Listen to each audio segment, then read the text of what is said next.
Welcome back to the One Foot In Pod.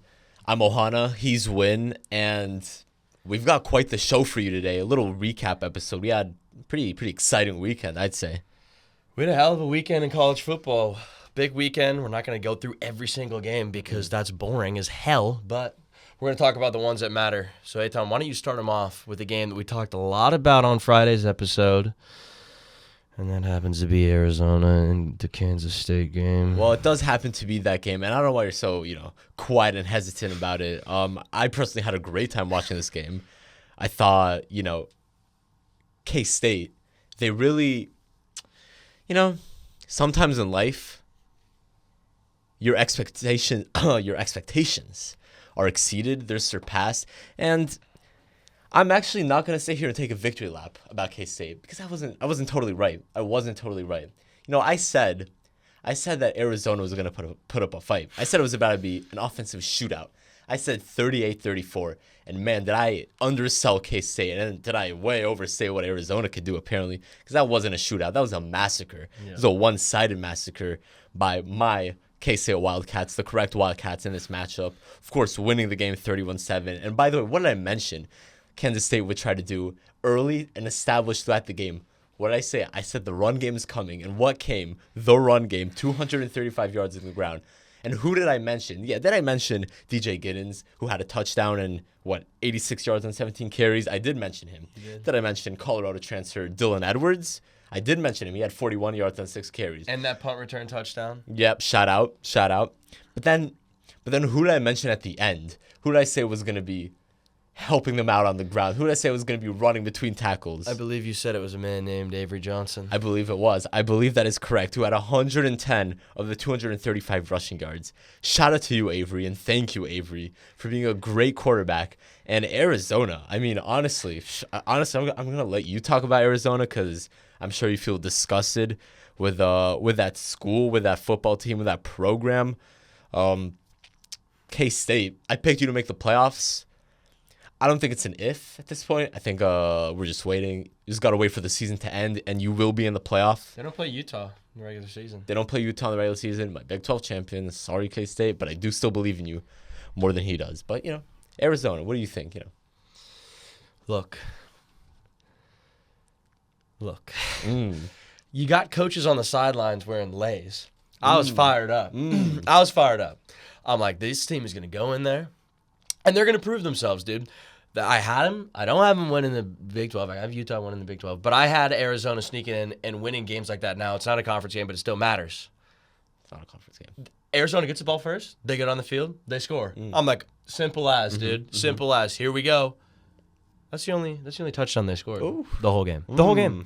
And what touchdown? I will say. Only points. I will say. Yeah, only points the whole game. I will say that the one thing I was worried about was they only have Fafita and McMillan, and I'm right. I mean, T-Mac is a dog. Fafita, he just didn't have enough protection. I mean, K-State was blowing them up.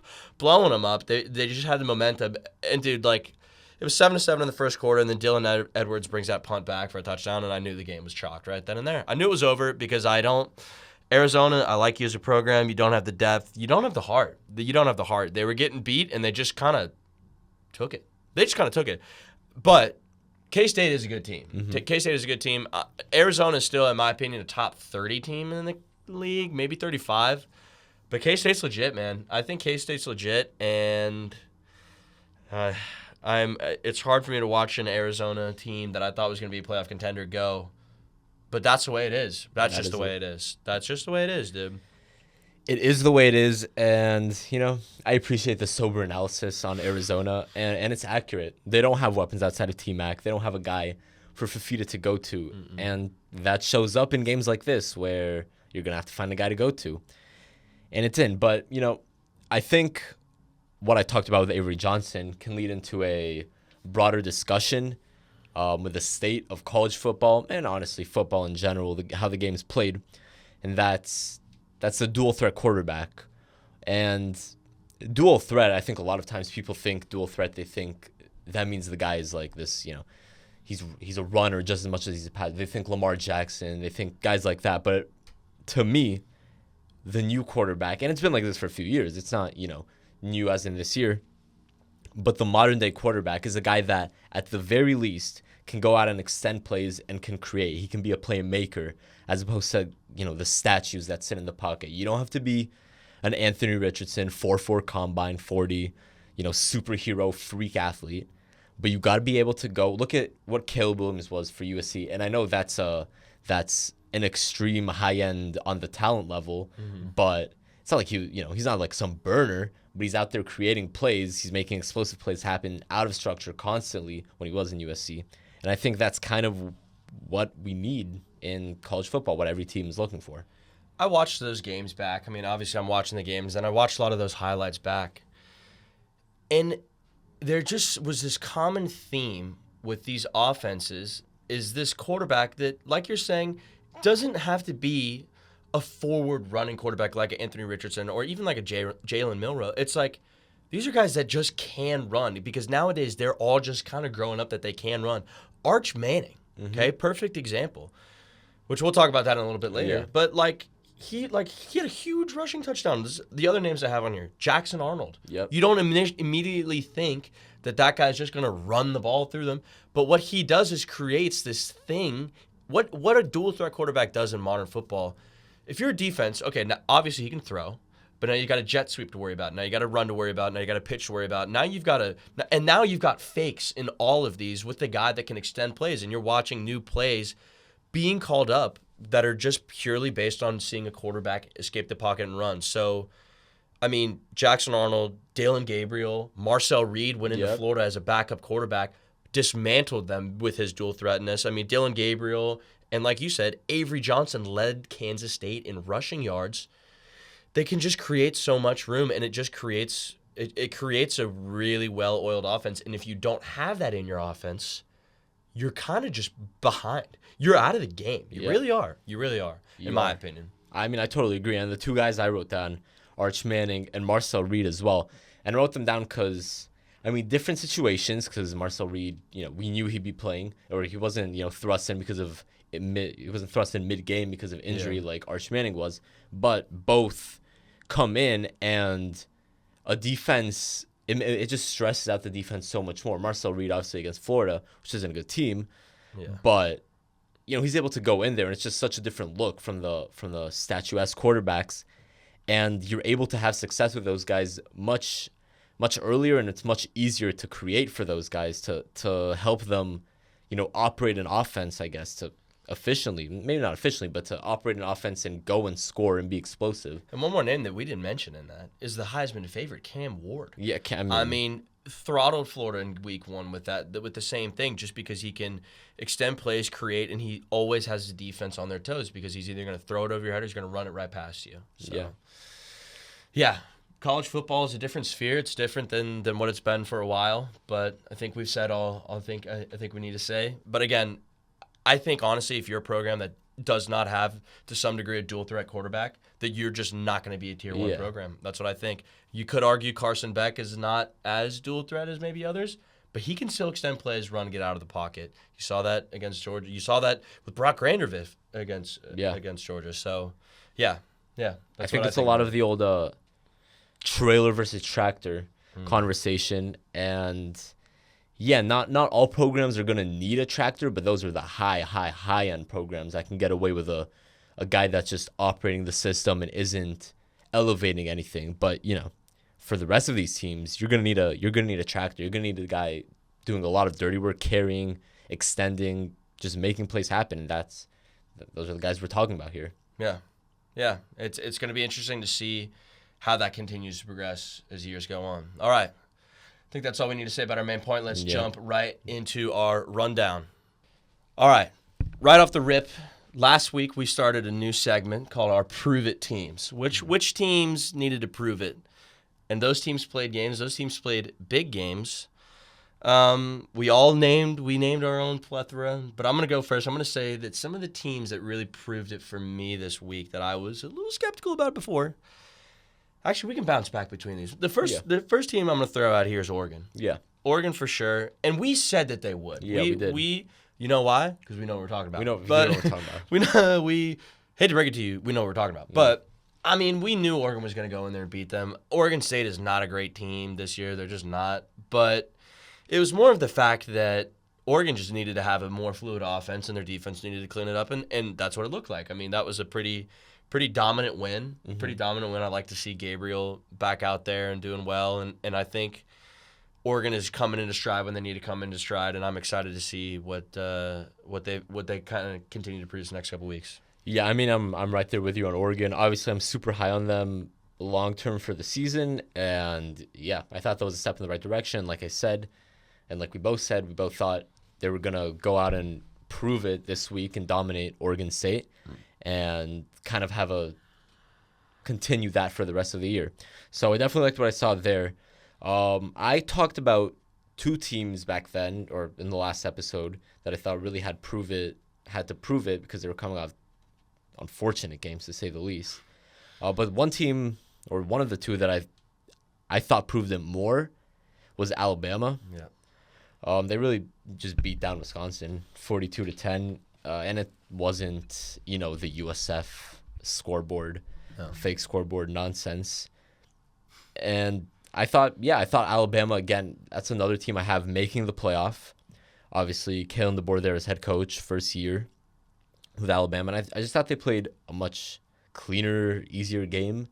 Jalen Milroe, 12 of 17, 196 yards, 3 touchdowns. He had a 2 on the ground.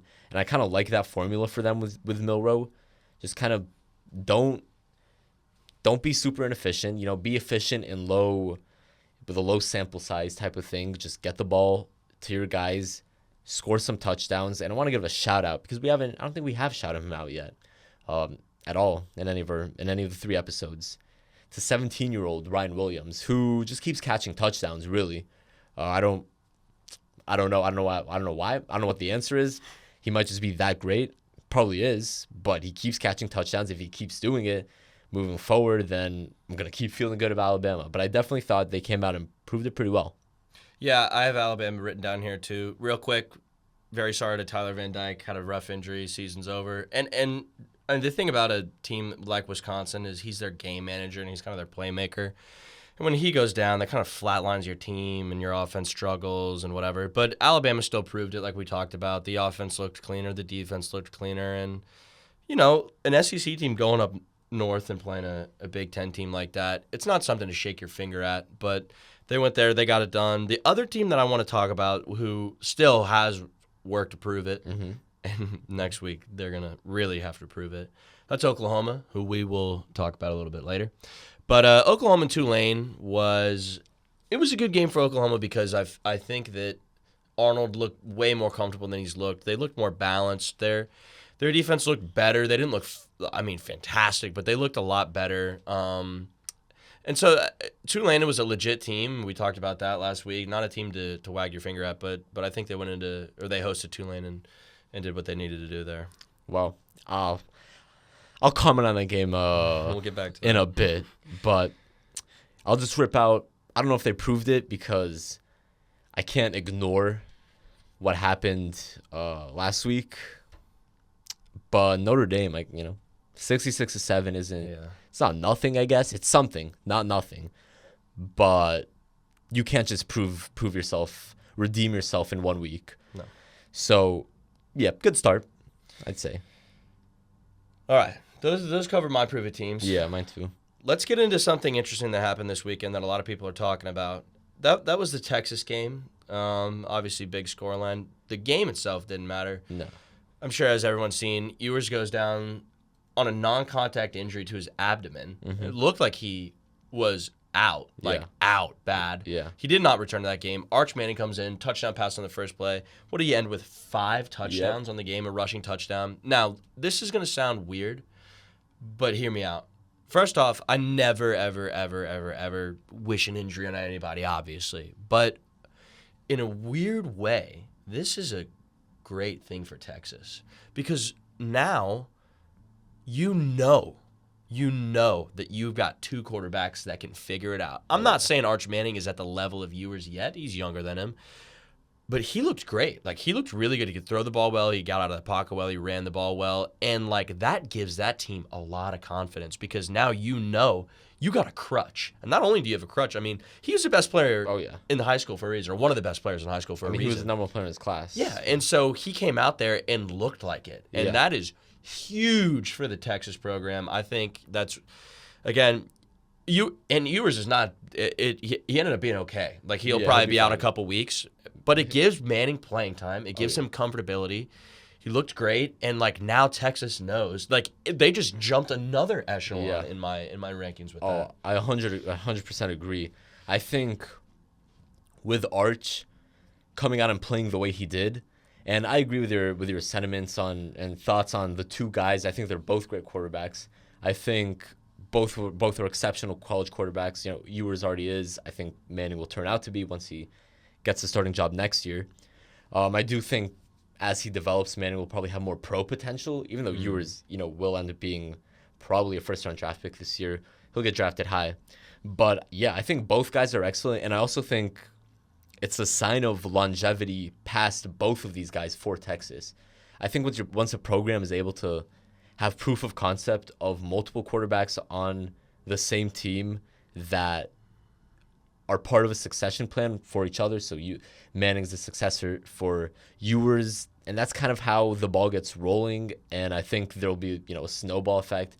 And so I don't think Texas ends up being one of those couple-year dynasty type situations. Yeah. Or couple-year great like a Michigan team. last year. Yeah, kinda. I don't think there'll be last year Michigan. I think this is a great sign of longevity. Yeah. And I also agree with you. I think it's a great sign for this year. I think honestly, I have them winning the Natty. I think they probably win the Natty regardless of who's playing quarterback.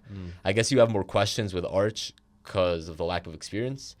But even if Ewers goes down, he's got Ewers in his ear helping him with all that game and he's tape. getting reps right now. Yep. So yeah, I'm with you. I think Texas. I mean, we're both super high on Texas. Super high. This only emboldens me. Let's touch on another quarterback that we like to talk a lot about on this show. We didn't need to talk about it too much because we know how we stand about him, and that might be our boy Nico the Freako. And how do you pronounce his last name again? Sorry? Iamaleava. Never getting that wrong. We're never getting that wrong. I mean, 71-0 over Kent State. And it's not it's a deceptive 71 because it's not like they were sitting at 35 at half and then just kept running up the score after half. No. They put the beat down on them in the first half. Yeah. They got 65-0 at half. Yeah. Now, that's great and all, but I do have a take. So, part of the reason that Heupel decided, we're going to take our foot off the gas. Obviously, you have injury and all this stuff, but there's always the karma part of the equation. Let me tell you something. I'm a Dolphins fan, okay? It's a little sidestep. Dolphins dropped 70 points on the Broncos last season, and then instead of trying to go for the all-time scoring record, we took our foot off the gas for good karma. Let me tell you from experience, that does not work. That karma is not good. You do not want it. It is not a formula for success moving forward. Tennessee, you should have gone for 100. That's good karma. Stopping at 71, I'm kind of scared. Put 3 digits up there, man. You gotta put 3 digits up there. Honestly, call me crazy. But 71-0 gives me pause for concern. It's because of the fact that it was 65-0 at halftime. We're going to talk about the Tennessee-Oklahoma game a lot on Friday's episode, so we're not going to dive too much into that, but, I mean, Tennessee looks great, dude. Freako looks great, dude. Shout out Freako. Is South Carolina good? I'm not I'm not sure. I think they could be. They could. I mean, here's what I'll say. They've played great football so far. I don't know if they're good. I don't know if they're going to end up being some we're going to look back after the season and be like, yeah, South Carolina really was good for the entire year. But through 3 weeks, are they playing good football? Yeah, you can't deny that. They've been a good team. Could this be more of a referendum, by the end of the season on LSU? It could be that, they let a South Carolina team that turns out to be not so good hang in there, lost to USC. But maybe they are good. And if they are, good for them. That's a great thing. More good teams. But honestly, I'm not sure. I don't know where you stand on this. I mean, South Carolina was up 17-0 at one point in this game, I think. Yeah. They lost this game. Now, their quarterback Sellers went down in the game with the ankle injury. Dual threat quarterback. And so that kind of changed the momentum a little bit. It's just an ankle injury, so hopefully it's just a sprain, I think. It's not 100% confirmed, but they played Kentucky, and they looked great. So I was like, okay, South Carolina's all right, but Kentucky sucks. Yeah. Then Kentucky almost beats Georgia, which we're going to talk about in just a second. Yeah. Almost beats Georgia, and then they looked great against LSU. Like, they, again, like, that was a game-tying field goal that they missed at the end of that game. Yeah. And it's a long game. There's a lot going on. I think South Carolina should have found a way to have won that game. I do. I don't think LSU is a top-tier team this season, but I think that South Carolina is way better than people before the season thought they would be. At least for me, they are. Now, they might have gotten a hot start. They've been playing at home, which is obviously a huge thing for them, so let's see how they do on the road. But I think South Carolina might be good. They could be. I don't think they're great, but I think they're good. They could be. And I just mentioned it real quick. Yeah. Georgia, Kentucky, speaking of. What a weird game. It is a weird game. Like, if you watch that game, it kind of felt like a fever dream the whole time. Like, I didn't really know what was going on. I mean, throughout, it felt like the classic, underdog, outmatched, hopeless team kind of miraculously finds a way to take a lead and is scrapping, but eventually Georgia's just going to blow them out. Then they didn't blow them out. They weren't, there was no separation. Nothing was happening. And it was just kind of there all the way down to 3 minutes left. And this is where I'm going to get very upset with Kentucky and Mark Stoops, as I'm sure, pretty sure, most everyone did. But you don't punt there. You just don't punt there. You have nothing to lose. You have absolutely nothing to lose. You are unranked. You've got the number one team on the ropes, and you punt. That's, honestly, fireable offense. That's a fireable offense. Ooh, buddy. That's fireable offense. That's crazy. a loser's mentality. You're conceding a game. Yeah. You play to win the game. You don't play not to lose. Once you play not to lose, that's how you lose. You go to play to win the game. You don't punt there. It's just stupid. It's annoying. On Georgia's 48-yard line. Tennessee, not Tennessee. Kentucky confused me in that game because it was like, this is their points per quarter. First quarter, 3. Yeah. Second quarter, 3. Third quarter, 3. Fourth quarter, 3. They were getting past the 50 consistently on Georgia. They just could not find a way to just keep it going. And again, like, if you're Mark Stoops, it's 6-3 at halftime, and then it's 9-3 in the third quarter. Like, just go for it. Do it. Just go for it. Vandergrift didn't look great. They ran the ball all right. They did fine. Does this concern you about Georgia, or is this kind of a hiccup? The last 3 times they played Kentucky, they haven't scored more than 20 points. Georgia has. Does that concern you about Georgia, or is this a hiccup game? No, I'm gonna go with hiccup game, and I don't think Georgia makes it to the national championship, but I don't think that's less about Georgia than how I feel about some other teams. But yeah, I think it's a hiccup. I'm not concerned about Georgia long term for the season because of this game. I think maybe with a more aggressive coach for Kentucky, they could lose that game, and then obviously you'd be concerned. But they didn't lose that game, and credit to them. Yeah. I guess for holding Kentucky to 3 every quarter, and not allowing any of those touchdowns. Surprised that their offense couldn't get rolling. Their O-line does not look great. They did not run the ball how you want them to run the ball. They ran it 19 times with ETN for 79 yards, and in Georgia standards, that's not great. Yeah. Their D-line, I was looking at it earlier, they had 3 players play over 50 snaps, and the next closest was 17. They just don't have depth in that position. I think they might have an injury or 2 there. I'm not 100% sure, but again, man, like, Georgia plays some teams this season. They play some teams. And, again, I agree with you, too. I don't think that this game is a circumference of the entire season, but they gotta improve. And they will. I'm sure they will. But it was odd. It was a weird game to watch. And Mark Stoops in odd. Kentucky, this is why you'll never be great. You'll right never here. be Right great. here. Actually, This is why you'll never be great. That to me, I'm actually never gonna pick. I didn't pick you. I don't really talk about you much before, but now you are in the future, for the foreseeable future, dead to me actually. So yeah, congrats on that. All right. Let's hop into our closing segment now. Yeah, let's do that. All right. Last week on Friday, we had our locks of the week, which if you didn't watch that, you should have watched that. But basically, we each said a team that we thought was either going to cover a spread, win a game outright, blah, blah, blah, blah, blah, blah, blah, blah, blah, blah. So you know what? I'm going to go first here because I'm going to flex real quick. Go ahead and take it. So I had Ole Miss to cover against Wake Forest, which was a 23.5-point spread. And you people at home might be like, okay, blah, blah, blah, blah, blah, whatever. They won that game 40-6, and they beat Wake Forest so bad. They beat Wake Forest so bad that these teams were made a 2-year contract. So Wake Forest was supposed to play at Ole Miss next year, and they just bought that contract out. They paid Ole Miss $1 million to cancel that game. Because they're like, we're not going to have that happen to us again. So not only did my lock of the week hit, I think, a little too hard. It hit Wake Forest and those Demon Deacons too hard. But what did you expect? I mean, come on. It's Ole Miss, dude. They're going to run. They dismantled them. Didn't surprise me whatsoever. Whatever. But we have a problem. We have a problem. Someone in this room, well, you guys know what happened with my lock hit.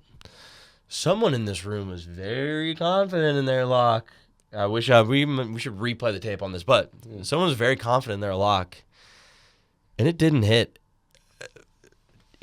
I'm going to say it. What was it? 13.5? 13.5. You said last week, not only will Tulane go into Oklahoma and cover, but I believe that they might go out and flat out win that game. Yeah. Now, hey, I was nervous about that game. You thought it would cover too. I was. I did think they were going to cover, but I knew that I knew that the Sooners were going to get it done, and I was right about that. What was it, 34-19, I think, was the final score? Your reaction to that? You know, I have a lot of thoughts on this game, but the floor is yours, my friend. Yeah, I'm glad it is, because I want to talk about Tulane football for a second. The Green Wave. 13.5-point underdogs. What did I say? I said Tulane. First of all, Tulane. I picked you to make the playoff. Okay, you're my group of 5 team. That still is technically possible because I only had you losing 2 games, and you've only lost 2 games so far. But I'll get to that in a second. You, Tulane, you played a good game till the fourth quarter. You played a good. I was proud of you. I was like, wow, I'm so right. This is gonna hit. We're gonna win this game because it was 24-19. We went down. We scored a touchdown. It was 24-19. Then what happened? Did Oklahoma go and score when it was 24-19? No, they didn't actually. No, we got the ball back. Yeah, not we. Tulane, you got the ball back. The Green Wave got the ball back. They had the ball down 24-19. They could have scored, but they didn't score. It's okay, it happened. You're not going to score in every possession. Well, they got the ball again down 24-19. Did they score? No, they threw an interception at some point in there. So we're turning the ball over at this point. I'm like, okay. 24-19. What's going to happen? 13.5 points. You know, I have some points to work with here. We're only down 5. They could go score a touchdown, they being Oklahoma, and get a 2-point conversion. And we're still fine. It's 13.5. We're still hitting. That's all I need. I don't need you to win. I said you were going to win, but I really just needed you to cover 13.5. Tulane, obviously. They ended up putting up 34 points, and you, Tulane, stayed at 19. Now, did I need you to score a touchdown in any of those drives? No, Tulane. You didn't have to. You don't have to score. You don't need to win. You probably should have, though. You should have win a game. You should have. But honestly, more importantly than winning that game was covering that spread. And you know what would have covered that spread? Tulane, you lost by 15. You know what? What points scoring is worth 3 points in football, regardless of level, college, professional, high school, pee-wee. I don't know if they have field goals in pee-wee football, actually. But a field goal, you kick one field goal, any of those drives, one field goal, you could have gone literally any drive, at any point in this game, you add one field goal to you. One field goal. And you cover the spread, Tulane. Tulane, you're dead to me. I thought Kentucky was dead to me. Tulane, you're dead to me. Tulane. Forget the playoffs. You're on out of college football watch right now. You're on out of college football watch. Do you even want them to make the playoff anymore? No, I don't actually. Not right now. Tulane's gonna have to earn my trust. Tulane's gonna have to earn my love. They're gonna have to work hard for it. No, you happen to be wearing a shirt right here. For the people who are not watching, what shirt are you wearing right now? This is an Oklahoma shirt. Let me move this. Move this up here. He's wearing an Oklahoma shirt. OU. Oklahoma shirt. OU. Shout out to the Sooners who won. And I lost the bet. Obviously, I lost the lock of the week, not the bet. I guess it's sort of a bet, but it was the lock of the week. Now, I do want to say before we get into this next part of the punishment for filling lock of the week, I don't want any of you to lose faith in me moving forward because my locks will be correct. This one should have been correct. I know you know it should have been correct, and it's not on me that Tulane forgot how to play football. It really isn't on me. I'm really disappointed. But my locks, listen. When I tell you I'm getting every single one correct for the rest of the year, I mean that because this means something to me. This means something to me. Yeah, I'm not picking my locks all willy-nilly, just throwing names out there. So I'm not 1-0 in the locks and you're 0-1. We'll keep track of them as it goes on. Those are Fridays, those are out every Friday. Yeah. Now, our punishments they're going to change a little bit. It was the first one, and he's obviously expressed his disdain with Tulane, but hatred possibly. But no, I think that now that you're wearing that shirt that you might need to issue a bit of an apology to the Oklahoma fan base. Now, I wrote Eitan a little message earlier because, he's a little fired up about the whole Tulane wave thing. So, Eitan, how about you read this out to the people? Gladly. Make sure you hear it. You hear me? Dear Oklahoma football team and Brent Venables, I, Eitan Ohana, would like to take this moment in time to formally apologize for being a certified doubter and registered hater. I certainly was. That is correct. On Friday's episode, I swore, I even named it my lock of the week, that Tulane would not only come into Norman and cover the spread, but that they would flat out beat you. Boy, was I wrong. Jackson Arnold, low-key maybe Himmy Turner. Billy Bowman Jr. happens to be a certified dog. And Coach V, damn is he handsome, had General Booty, shout out, stayed. I may have ripped the Sooners, but I now know to never doubt you again. Shout out Norman, Oklahoma. Shout out Baby Gronk. Shout out Trey Young. Shout out Kaio. Shout out Sam Bradford. You got thrashed in 08. LOL is written in here. And to Tulane. It says bruh, but Tulane, I hate you. You are dead to me. It is over between us. Good luck trying to make the playoffs. You do not have my support. Northern Illinois, baby. Northern Illinois. Northern Illinois. People are saying UNLV. Northern Illinois. They've got, what do they have that Kentucky doesn't have? They've got guts. They've got heart. They've got a coach that knows how to go win some football games. They're not losers. No loser mentality at NIU. Shout out. Shout out. Shout out. Tulane, no heart. Kentucky, no heart. You need to have heart if you're going to be a college football contender. Yeah, listen. And those teams don't have it. You're not going to hear Kentucky or Tulane. Definitely not Tulane. And any locks of the week coming soon. Coming up anytime soon, as a matter of fact.